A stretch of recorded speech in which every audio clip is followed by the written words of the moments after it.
Israel বিরোধী আন্দোলনে এখন উত্তাল যুক্তরাষ্ট্রের বিশ্ববিদ্যালয়গুলো। নজিরবিহীন আন্দোলন দ্রুত ছড়িয়ে পড়েছে অন্যান্য বিশ্ববিদ্যালয়গুলোতেও।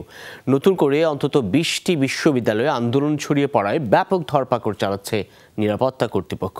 কিন্তু শিক্ষার্থীরা জানান, শান্তিপূর্ণভাবে পরিস্থিতি নিয়ন্ত্রণে আনার কোনো চেষ্টাই করেনি পুলিশ। এখন পর্যন্ত 700-এরও বেশি শিক্ষার্থীদের আটক করা হয়েছে। যুক্তরাষ্ট্রের ক্যালিফোর্নিয়া ইউনিভার্সিটিতে মুখোমুখি হয় ফিলিস্তিনপন্থী ও ইসরায়েলের পক্ষে অবস্থানকারী শিক্ষার্থীরা। এক পর্যায়ে বাক বিতণ্ডায় জড়ায় তারা, তবে বড় কোনো সংঘাতের ঘটনা ঘটেনি।